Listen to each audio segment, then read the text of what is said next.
अस्सलाम वालेकुम student. Student, मैं उम्मीद करता हूँ कि आप सब लोग खैरियत से होंगे। और अपने लेक्चर का आगाज़ मैं कुरान पाक की इस आयत से करूँगा जिसका मफ़हूम है कि अल्लाह ताला और उसके फरिश्ते आप सल्लल्लाहु अलैहि वसल्लम पर दरूद व सलाम भेजते हैं। ए ईमान वालो, तुम भी आप सल्लल्लाहु अलैहि वसल्लम पर दरूद व सलाम भेजा करो। स्टूडेंट, आज का मेरा लेक्चर पाकिस्तान पीनल कोड के चैप्टर नंबर 16 के हवाले से है, जो कि offences affecting the human body के ऊपर सारे उसके हवाले से बेस करते हैं। और ये section 229 to up to section 338 जो है वो चैप्टर नंबर 16 में फॉलो करते हैं। तो लेक्चर स्टार्ट करने से पहले मैं आप सब स्टूडेंट से रिक्वेस्ट करूंगा, अगर आपके पास मेरे नोट्स अवेलेबल हैं तो मेरे नोट्स ओपन कर लें। ये नोट्स मैंने जो पाकिस्तान पीनल कोड का बेयर एक्ट है उसको मज़ीद सिंप्लीफाई करके और इंग्लिश मज़ीद सिंपल इंग्लिश में आपके लिए लिखें।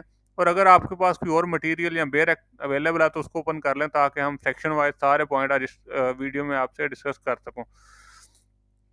तो सबसे पहले हम सेक्शन 229 डिस्कस करेंगे, जो कि डेफिनेशन के हवाले से है। तो इसमें अडल्ट की डेफिनेशन बताई गई है कि वो शख्स जो जो कि 18 साल से ज़्यादा की उम्र का है, वो अडल्ट की कैटेगरी में फॉल करेगा।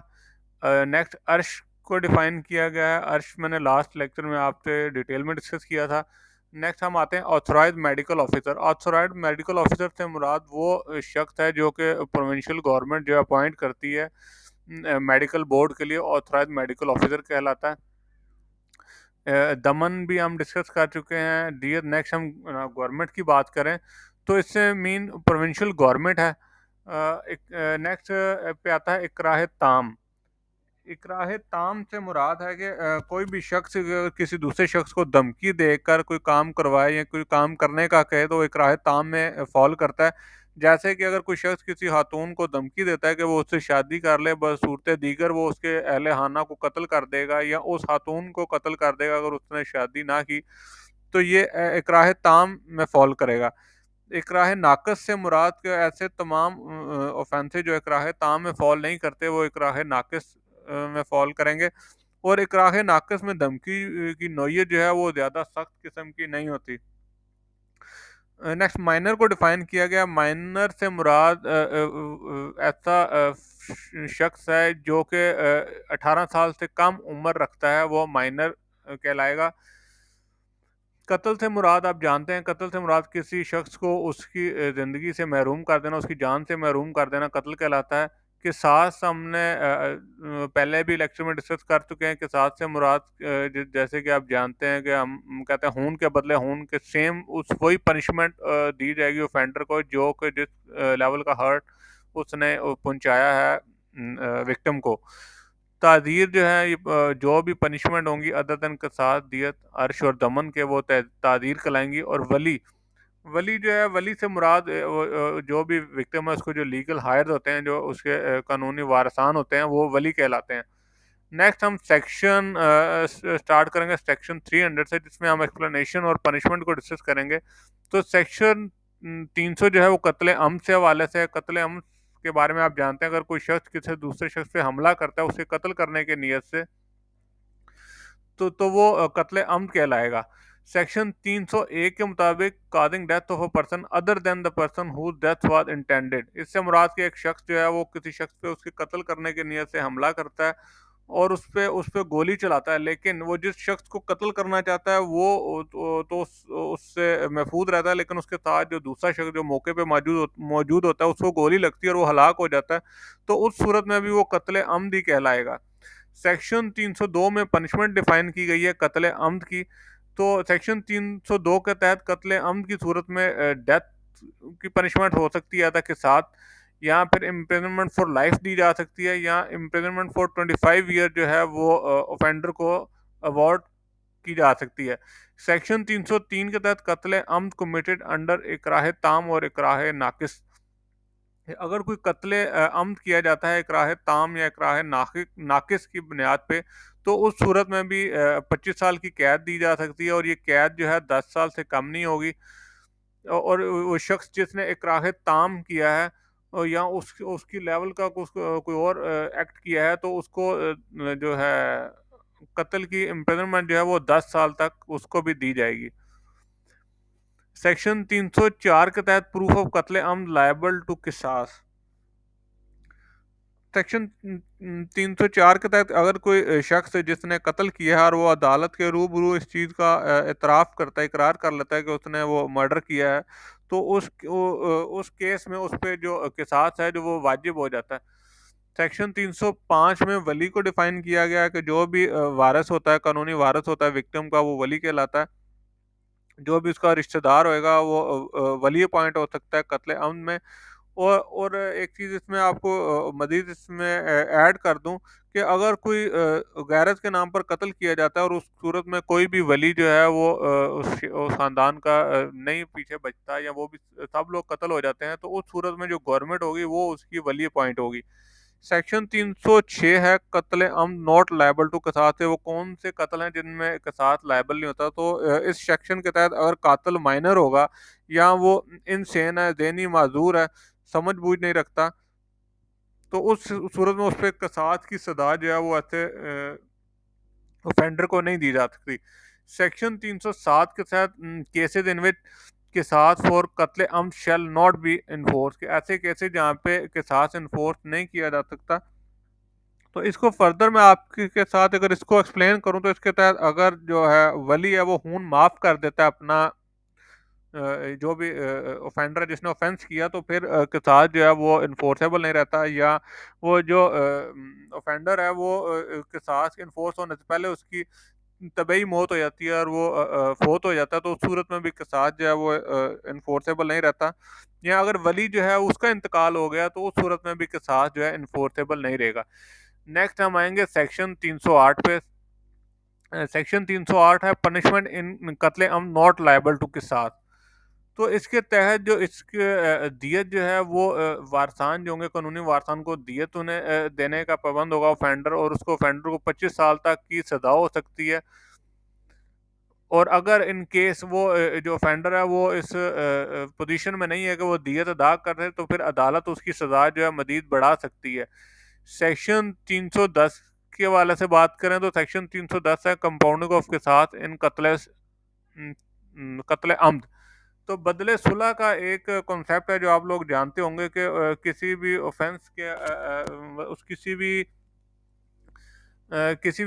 सेटलमेंट की सूरत में बदले सुलह किया जाता है कि बदले सुलह की जो वैल्यू है वो दियत की अमाउंट से कम नहीं हो सकती। और ये जो बदले सुलह है इसकी सूरत में आप कोई भी मूवेबल या इमूवेबल जो प्रॉपर्टी है वो एज अ दियत अदा कर सकते हैं जो वारसान होते हैं, कानूनी वारसान विक्टिम के। तो इसकी अगर मैं एग्जांपल आपसे शेयर करूं तो आपके इल्म में होगा, एक बड़ा मशहूर वाक़या हुआ था लाहौर में रेमंड डेविस का, जो कि एक अमरीकी शहरी था और उसने 2 पाकिस्तानी शहरियों का कत्ल कर दिया।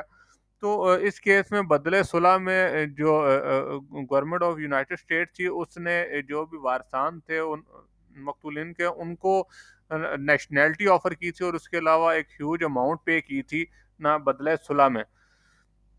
नेक्स्ट हम बात करते हैं 310 ए की। 310 ए है punishment for given a female in marriage और अदरवाइज इन बदले सुलह के। अगर बदले सुलह में किसी खातून को दिया जाता है शादी के तौर पे, कि जिस खानदान के साथ बदले सुलह किया जा रहा है, ऑफेंडर जो है वो उसको उस खानदान वो खानदान कमिट करता है कि हम दूसरे खानदान में जिनका शख्स हलाक हुआ है उसमें अपने अपने खानदान की खातून की शादी करेंगे, या उसको बदले सुलह शादी में उस खानदान में किसी मर्द से करवाई जाएगी।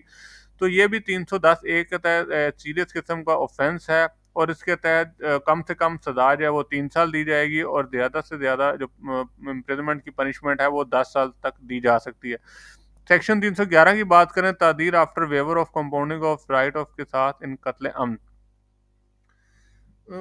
तो इस सेक्शन 311 में बताता है कि गैरत के नाम पर अगर कोई कत्ल किया जाता है, तो उस सूरत में जो इम्प्रिजनमेंट होएगी फॉर लाइफ हो सकती है, और फॉर अप टू 14 ईयर जो है इम्प्रिजनमेंट दी जा सकती है। नेक्स्ट हम आते हैं सेक्शन 314 के एग्जीक्यूशन ऑफ किसास इन कत्ल अमद। तो सेक्शन 314 के तहत हुकूमत पे ये फ़र्ज है वो किसास से अमल दरामद जो है वो यकीनी बनाए, और अगर कोई खातून है जिसने किसास अदा करना है और वो हामला है, तो दो उसके बच्चे की पैदाइश के 2 साल बाद जो उसका किसास है वो इन्फोर्स किया जाएगा, और उस पर उसे सजा दी जाएगी किसास के तहत। सेक्शन 315 की बात करें तो सेक्शन 315 कत्ल शिबे अमद के हवाले से है। कत्ले शिबे अम्द को हम ऑलरेडी प्रीवियस लेक्चर में डिस्कस कर चुके हैं कि अगर कोई शख्स किसी दूसरे शख्स पे हमला करता है और उसकी नीयत जो है उस शख्स को कत्ल करना नहीं, जस्ट उसको इंजरी जो उसको ज़ख्मी करना है, लेकिन किसी वजह से उस शख्स का इंतकाल हो जाता है जिस पे हमला किया जाता है, तो कत्ल शिव अम्द की जो सेक्शन है वो अप्लाई होगा। और सेक्शन 316 में कत्ल शिव अम्द की पनिशमेंट डिफाइन की गई है, जो कि 25 साल इम्प्रिजनमेंट है और दियत अदा करनी पड़ेगी ऑफेंडर को, लीगल हायर जो होंगे विक्टिम के उसको। नेक्स्ट हम बात करते हैं सेक्शन 318। सेक्शन 318 जो है कत्ल ख़ता के वाले से है। कत्ल ख़ता भी हम पहले डिस्कस कर चुके हैं, तो मैं अगर इसको मज़ीद आपके लिए इसको दोबारा रिवीजन के लिए आपसे शेयर करूं, तो मैंने आपसे एक एग्जांपल शेयर की थी। कुछ लोग शिकार पे जाते हैं और उसमें एक शिकारी जो है वो अपनी गन पॉइंट करता है हिरन के ऊपर उसका शिकार करने के लिए, लेकिन वो गलती से उसका फायर जाके वो पास खड़े किसी शख्स को लग जाता है या किसी भी इंसान जो वहाँ पे मौजूद होता है उसको लग जाता है।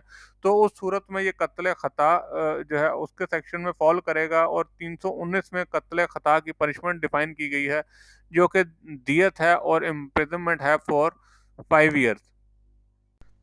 स्टूडेंट, सेक्शन 320 में पनिशमेंट डिफाइन की गई है कत्ल ख़ता बाय रैश और नेग्लिजेंट ड्राइविंग। अगर कोई शख्स रैश ड्राइविंग करता है और उसकी सूरत में किसी शख्स का कत्ल हो जाता है, तो वो उसके जो भी ऑफेंडर है उस पर दियत वाजिब होगी और साथ उसके उसको इम्प्रिजनमेंट हो सकती है, जो कि 10 साल तक उसका मैक्सिमम पीरियड है।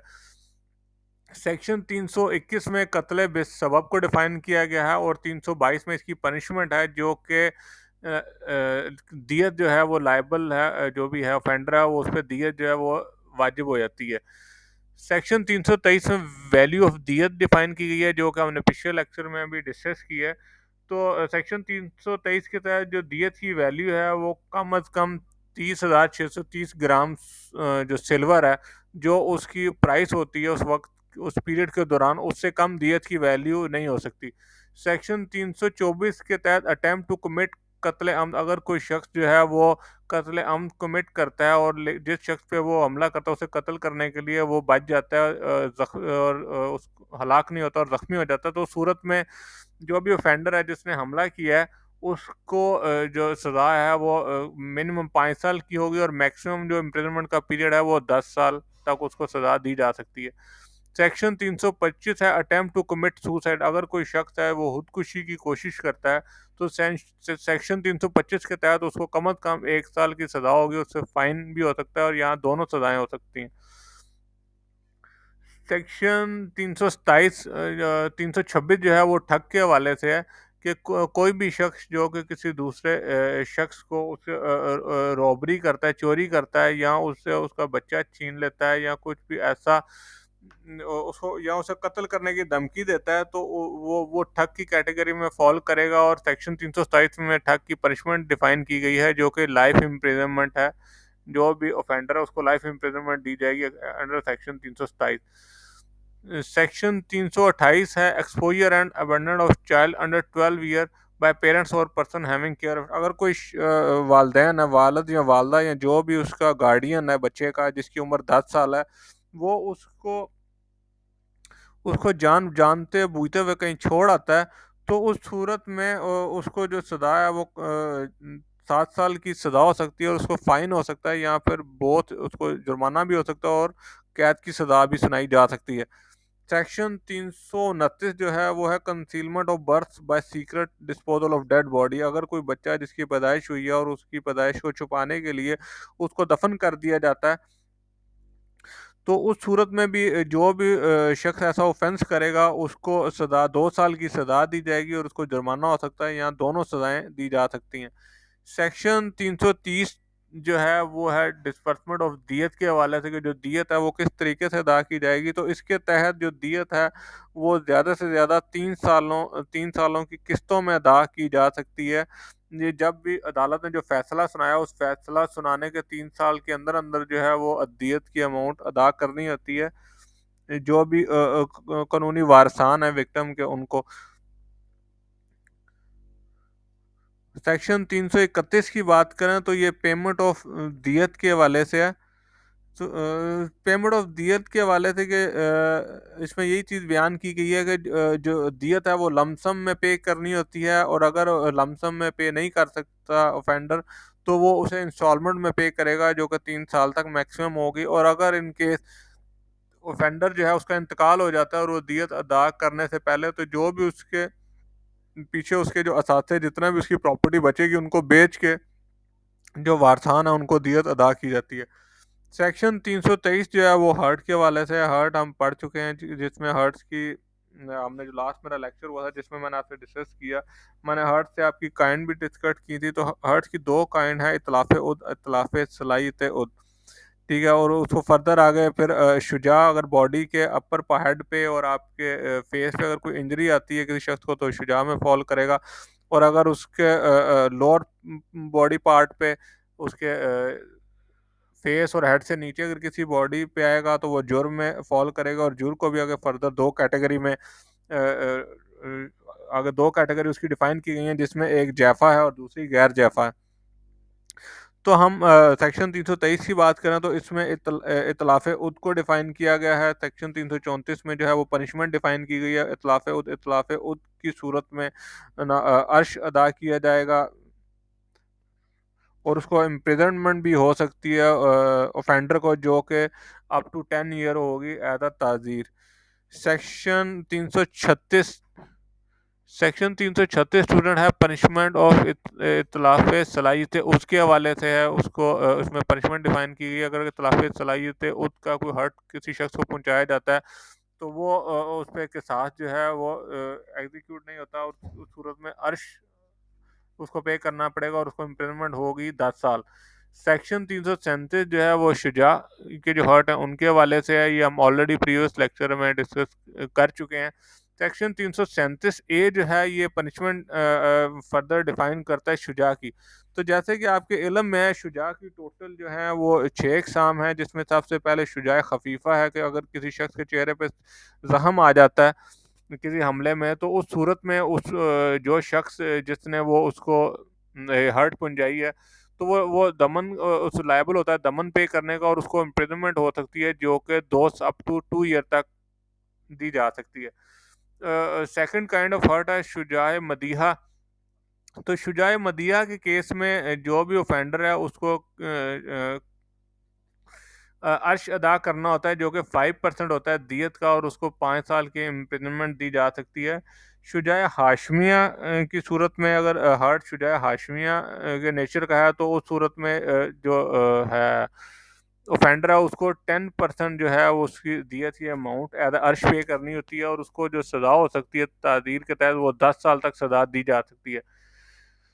नेक्स्ट हम शुजाए मुनाकिला की बात करें तो इसके तहत जो है ऑफेंडर है उसको 15% दियत जो है उसको एज अर्श अदा करना पड़ता है, दियत की अमाउंट का 15%, और उसको 10 साल की इम्प्रिजनमेंट भी हो सकती है एज तादीर। जो फिफ्थ काइंड है शुजा की, जो कि शुजाए इमा इमा के हवाले से है। तो इसके तहत अगर कोई शख्स जो है वो जो शुजाए इमा के लेवल का हर्ट देता है, तो उसको विक्टिम को जो है वो अर्श जो दियत का 1/3 जो है वो अर्श अदा करना होता है, और जो ऑफेंडर है उसको 10 साल की सज़ा हो सकती है अंडर ताज़ीर। और शुजाए दमीगा के मुताबिक अगर कोई शख्स किसी दूसरे शख्स पे हमला करता है और उसके चेहरे को उसका सर पे हमला करता है, और उसका जो है उसकी झिल्ली जो है दिमाग की झिल्ली वो भी फट जाती है, जो कि शुजाए दमीगा में फॉल करती है। तो उस सूरत में वो जो भी ऑफेंडर है उसको 1/2 जो दियत की अमाउंट है वो अर्श अदा करनी पड़ती है, और इसमें इम्प्रिजनमेंट जो है वो 14 साल तक हो सकती है। 337 बी में जुर को डिफाइन किया गया है। जुर हम ऑलरेडी पढ़ चुके हैं। 337 सी जो है जैफा के वाले से है। जैफा के जैसे आप जानते हैं कि वो हर्ट हैं जो कि बॉडी अदर देन हेड और फेस के जो आपके जिस्म पे पुंजाए जाते हैं किसी शख्स के, वो जैफा में फॉल करते हैं। 337 डी में जैफा की पनिशमेंट डिफाइन की गई है, जो कि 1/3 जो है वो दियत की अमाउंट पे की जाएगी एज एन अर्श, और इसकी जो इम्प्रिजनमेंट है वो मैक्सिमम अप टू 10 साल हो सकती है अंडर ताज़ीर। 337 ई जो है वो गैर जैफा को डिफाइन करता है कि गैर जैफा कौन से हर्ट्स हैं जो गैर जैफा में फॉल करते हैं। और 337 एफ में पनिशमेंट हो गैर जैफा जो पनिशमेंट है गैर जैफा की वो 337 एफ में फॉल करती है। तो जैसे आपके इल्म में है गैर जैफा जो है उसकी टोटल 6 पनिशमेंट्स हैं, और ये सारी पनिशमेंट जो है पॉइंट वाइज इसके अंदर आपसे डिस्कस की गई है। अगर दमिया की सूरत में जो है वो आपको 1 साल, जो भी शख्स ऑफेंडर है उसको 1 साल की सज़ा हो सकती है। अगर वो बादिया के लेवल का हर्ट पहुंचाता है तो उस सूरत में 3 साल तक की इम्प्रिजनमेंट जो है वो हो सकती है, और उसको दमन भी साथ पे करना होता है जो भी विक्टिम है उसको। इसी तरह मुतलामिया की सूरत में, अगर मुतलामिया के लेवल का हर्ट है तो उस सूरत में भी दमन पे करना होता है, और उसकी जो इम्प्रिजनमेंट है वो अप टू 3 ईयर तक दी जा सकती है। मुदीहा के केस में अगर मुदीहा के लेवल का हर्ट पहुंचाया गया है तो उस सूरत में भी दमन पे करना होता है, और सज़ा जो है इम्प्रिजनमेंट की वो 5 साल तक दी जा सकती है। हाशमिया की सूरत में दमन जो है वो दमन भी पे करेंगे, और इसकी सज़ा जो अनाउंस की है पाकिस्तान पीनल कोड ने वो भी 5 साल है। और मुनाकला की सूरत में जो विक्टिम है, ऑफेंडर को, विक्टिम को दमन जो है वो पे करना होता है, और उसके साथ साथ 7 साल की उसको मैक्सिमम सज़ा भी दी जा सकती है। सेक्शन 337 जी के हवाले से अगर बात करें तो punishment for hurt by rash और नेग्लिजेंट ड्राइविंग, कि अगर कोई शख्स जिसको रैश ड्राइविंग की वजह से हर्ट पहुंचता है वो जख्मी हो जाता है तो वो 337 जी में फॉल करेगा। और इस सेक्शन के तहत जो अर्श है वो अदा करना होता है विक्टिम को, और साथ उस शख्स को जिसके एक्ट की वजह से उसको हर्ट पहुंचा है विक्टिम को, उसको 5 साल की सजा भी दी जा सकती है। सेक्शन 337 एच की बात करें तो यह है पनिशमेंट फॉर हर्ट बरश और नेग्लिजेंट एक्ट, के किसी शख्स के ऐसे हरकत की वजह से कि किसी दूसरे शख्स को जख्मी हो जाता है या उसको नुकसान पहुंचता है, जो कि अदर देन नेग्लिजेंस ड्राइविंग है, तो उस सूरत में अर्श पे करना पड़ता है, और उसको इम्प्रिजनमेंट, उस शख्स को जो भी ऑफेंडर है उसको 5 साल की सजा सुनाई जा सकती है।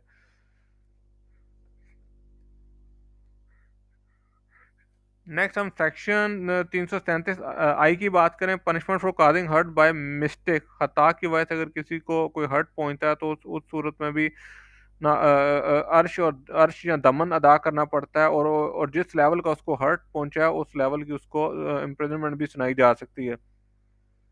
337 जे में आते हैं, जो कि causing hurt by mean of poison, अगर किसी शहर को जहर दिया जाता है और उसकी वजह से उसको कोई नुकसान पहुंचता है तो सूरत में अर्श या दमन जो है वो अदा करना पड़ता है, या फिर वो जिस भी लेवल का उसको हर्ट पहुंचा उसके तहत उसे सजा भी सुनाई जा सकती है, जो कि 10 साल तक मैक्सिमम इम्प्रिजनमेंट उस शख्स को, ऑफेंडर को सुनाई जा सकती है। सेक्शन 337 एम की बात करें, हर्ट नॉट लायबल टू किसास, के वो कौन से हर्ट हैं जिनमें किसास जो है वो लायबल नहीं होता। तो जैसे कि आप पॉइंट पर देख रहे हैं कि अगर ऑफेंडर जो है वो माइनर है या इनसेन है तो उसने हर्ट पहुंचाया तो उस केस में भी किसास जो है वो इनको लायबल नहीं होता। तो स्टूडेंट इस हवाले से अगर हम बात करें तो ये जितने भी जो भी आपसे मैंने सेक्शन डिस्कस किए हैं ये हर्ट के हवाले से, कि अगर किसी शख्स को हर्ट पहुंचता है और हर्ट को आपको इलम में है कि फर्दर आगे मजीद क्लासीफाई भी किया गया, तो उसी जिस लेवल का हर्ट होगा उसी लेवल की पनिशमेंट सुनाई जाएगी और उसी लेवल का उसको सजा जो है वो दी जाएगी। नेक्स्ट हम बात करते हैं 337 एन, केसेज इन विच किसास not hurt shall not be enforce. अच्छा, इस इसमें आप देख रहे हैं आगे मैंने पॉइंट वाइज डिस्कस किया हुआ है कि अगर ऑफेंडर जो है वो अगर उसका इंतकाल हो जाता है पहले के साथ से पहले, तो तब भी वो इन्फोर्सेबल नहीं रहता, हर्ट हर्ट में के साथ इन्फोर्सेबल नहीं रहता। और दूसरे पॉइंट के तहत कि अगर जो ऑफेंडर है जिसने वो कसास उस हर्ट का अदा करना है वो उसका ऑर्गन जो है, बॉडी का ऑर्गन, वो पहले ही मौजूद ना हो, कि अगर कुछ शख्स जिसने कि किसी दूसरे शख्स का आंख फोड़ दिया और उसे कसास के तहत उसकी भी आंख फोड़ने का हुक्म है, लेकिन वो शख्स जिसको सजा सुनाई गई है कि उसकी भी आंख फोड़ी जाए वो पहले ही अपनी एक आंख से महरूम है या वो ज़ाया कर चुका है, तो उस सूरत में भी आपका कसास इन्फोर्सेबल नहीं रहता। बदले सुलह की सूरत में भी जो आपका किसास है हर्ट का वो इन्फोर्सेबल नहीं रहता। 337 क्यू की बात करें तो 337 क्यू जो है अर्श फॉर सिंगल ऑर्गन, अगर कोई शख्स जिसका एक ही बॉडी का ऑर्गन है और उसको किसास अगर उसका देना पड़ता है, तो उस सूरत में अगर उससे वो एक जो उसका जो ऑफेंडर है उसका वो एक बॉडी ऑर्गन अगर वो भी अगर उससे छीन लिया जाए, तो वो उसके लिए उसको मुश्किल हो जाएगा सरवाइव करना। तो उस सूरत में भी उस लेवल की वो जिसकी अगर मैं आपको मिसाल दूँ, एक शख्स है जिसने दूसरे शख्स की नाक की हड्डी जो है वो डैमेज कर दी है, ठीक है, और उस सूरत में अब जो ऑफेंडर है उस आपको इल्म है कि इंसान के बॉडी पार्ट में सिर्फ ऑर्गन एक ही ऑर्गन होता है नाक का। तो उस सूरत में उसको ऐसी सजा नहीं सुनाई जा सकती। हाँ, वो उस केस में वो लायबल होगा कि वो उसके वो जो भी उसने हर्ट पहुंचाया बॉडी हर्ट का विक्टिम को, उस वर्ड के इक्विवेलेंट जो है उस हर्ट के इक्विवेलेंट उसको दियत अदा करे। सेक्शन 337 टी की बात करें अर्श फॉर फिंगर के वाले से, अगर कोई शख्स किसी शख्स की फिंगर जो है उंगली है और हाथ की या पाँव की उसको नुकसान पहुंचाता है, ठीक है, तो उस सूरत में उसको 1/10 जो दियत है वो अमाउंट पे करनी पड़ेगी। और अगर लेकिन अगर वो जो उसकी फिंगर है उसका जॉइंट जो है वो जॉइंट उस फिंगर का जॉइंट जो है वही उसका रिमूव कर देता है, तो उस सूरत में उसको 1/13 जो दियत की अमाउंट है वो पे करनी पड़ेगी। तो स्टूडेंट आपके इलम में होना चाहिए, वो आपसे एमसीक्यूज में पूछ सकता है जी कि अर्श फॉर फिंगर कौन से सेक्शन में डिफाइन है, ठीक है, और अर्श फॉर फिंगर अगर जॉइंट का अगर उसको इतलाफ ऑफ अ जॉइंट हुआ ऑफ अ फिंगर तो फिर कितनी पनिशमेंट होगी, और अगर उसका सिर्फ अगर वैसे फिंगर जो है वो हर्ट हुई है तो तब कितनी उसको क्या पनिशमेंट दी जाएगी। नेक्स्ट हम 337 यू की बात करते हैं अर्श फॉर टीथ के वाले से। तो अगर वो किसी शख्स का दांत जो है वो ज़ाया हो जाता है कि वो दांत लेकिन समझ के वो जिसे हम मिल्क टूथ कहते हैं कि दूध के दांत जो कहते हैं बच्चों में जो अमूमन जो बच्चे 10 साल से छोटी उम्र के होते हैं उनमें यूजुअली दूध के दांत होते हैं, और अगर कोई शख्स जिसका दांत ज़ाया होता है लेकिन वो दूध का दांत नहीं था, तो उस सूरत में 1/20 जो दियत की अमाउंट है वो विक्टिम को अदा करनी पड़ेगी, ऑफेंडर को। और अगर कोई ऑफेंडर जो है वो दूसरे शख्स के 20 से ज़्यादा दांत जो हैं वो तोड़ देता है या उन्हें ज़ाया कर देता है, तो उस सूरत में उसको जो दियत की टोटल वैल्यू है वो अदा करनी पड़ेगी अंडर सेक्शन 337 यू के तहत। 337 ए में अर्श ऑफ हेयर के वाले से बताया गया है। 337 वाई जो है वो पेमेंट ऑफ अर्श को डिफाइन कर रही है। ये स्टूडेंट आप लोग खुद एक दफ़ा इसको गो थ्रू कर लीजिएगा। हम बात करते हैं 338 की, इसकाते हमल। 338 में इसकाते हमल को डिफाइन किया गया। अगर किसी खातून को तो उसके बच्चे की पैदाइश से जो उसका बच्चा ज़ाया कर दिया जाता है और उसकी पैदाइश से पहले ही उसको ख़त्म कर दिया जाता है, और अगर तो ये अमल उस खातून की जान बचाने के लिए किया गया हो तो फिर तो जैसे कि आप जानते हैं हमने पहले भी लेक्चर में पढ़ा था कि ये ऑफेंस कंसीडर नहीं होगा। लेकिन अगर वो इसे बगैर किसी वजह के इसकाते हमल किया जाता है तो वो अंडर 338 ऑफेंस कंसिडर किया जाता है। और 338 ए में इसकी पनिशमेंट डिफाइन की गई है कि अगर इसकाते हमल जो है वो खातून की कंसेंट के बगैर किया जाएगा तो अगर खातून की कंसेंट के साथ किया जाएगा तो उसकी 3 साल सजा है, और अगर खातून की कंसेंट के बगैर किया जाएगा तो इसकी 10 साल सजा सुनाई जा सकती है। 338 भी जो है वो इसकाते जनीन के वाले से है कि जब इब्तदाई मराहल में बच्चे की पैदाइश जब इब्तदाई मराहल में होती है और उस टाइम उसका इस्तेकात किया जाता है, तो वो 338 बी का ऑफेंस उस पर लगता है, और 338 सी में उसकी पनिशमेंट डिफाइन की गई है कि अगर बच्चा जो है वो उसकी पैदाइश मुर्दा हो तो उस सूरत में 1/20 जो है ना दियत की अमाउंट जो है वो पे करनी पड़ती है। और लेकिन अगर बच्चा जो है वो जिंदा पैदा हुआ था लेकिन किसी मिस्टेक या किसी ऑफेंस की वजह से उसकी मौत वाक़या हो जाए, तो उस सूरत में जो जो भी जिस भी शख्स की गफलत या कोताही की वजह से बच्चे की वफात हुई है, तो उसको 7 साल तक अंडर ताज़ीर पाकिस्तान के तहत उसको सज़ा सुनाई जा सकती है। तो स्टूडेंट आज के लेक्चर में हमने चैप्टर नंबर 16 जो है वो सारा कवर किया। उम्मीद करता हूँ ये लेक्चर आपके लिए हेल्पफुल रहेगा। अगर आपको लेक्चर के हवाले से कोई भी पॉइंट की समझ ना आ रही हो, कोई कन्फ्यूजन हो, तो आप मेरे नंबर पे मुझसे कॉन्टेक्ट कर सकते हैं। Thank you very much. अल्लाह हाफिज़।